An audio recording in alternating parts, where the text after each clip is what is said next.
పవన్ కళ్యాణ్ అభిమానిని ఎన్టీఆర్ అభిమాని పొడిచి చంపటం కలకలం రేపింది. అభిమానం హద్దుల్లో ఉండాలన్న పాత మాటే ఈసారి ఇంకాస్త గట్టిగా వినిపిస్తోంది. స్వయంగా పవన్ కళ్యాణ్ రంగంలోకి దిగి చనిపోయేంత, చంపుకునేంత అభిమానం వద్దంటూ ఫ్యాన్స్ కి వార్నింగ్ ఇచ్చారు. పవన్ మాట అక్షర సత్యం. ప్రాణం కంటే ఏ హీరో ఎక్కువ కాడు, కుటుంబం కంటే సినిమా ఎక్కువ కాదు.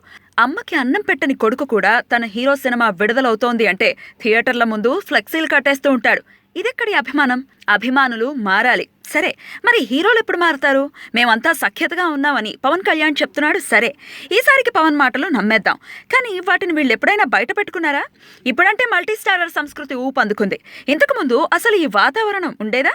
చిరంజీవి, బాలకృష్ణ, నాగార్జున, వెంకటేష్, ఈ నలుగురు హీరోలు మరో హీరోతో ఎప్పుడైనా కలిసి నటించారా? రామ్ చరణ్, బన్నీ, ఎన్టీఆర్, ప్రభాస్ లాంటి ఈ తరం హీరోలు ఆ సాహసం చేశారా? వెంకటేష్ ముందడుగు వేయటంతో పవన్, మహేష్లు ఆయనతో కలిసి నటించడానికి ఒప్పుకున్నారు. ఆ రెండు సినిమాల్ని పక్కన పెడితే టాలీవుడ్లో అసలు సిసలు మల్టీస్టారర్ సినిమాలు వచ్చాయా? మేమంతా ఒకటేనని చెప్పుకోవటానికి వీళ్లంతా ఒకే వేదికపై కనిపించారా?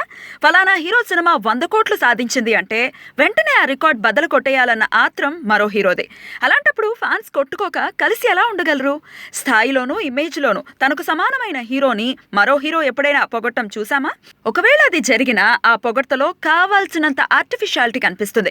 తమని ఇంతటి వాళ్ళని చేసింది అభిమానులే అనే నిజం హీరోలు గుర్తుంచుకోవాలి. ఇలాంటి దారుణమైన సంఘటన మరోసారి జరగకుండా ఉండాలి అంటే ఏం చెయ్యాలో, ఏం చేస్తే అభిమానులకి తప్పుడు సంకేతాలు అందకుండా ఉంటాయో ఆలోచించుకోవాలి.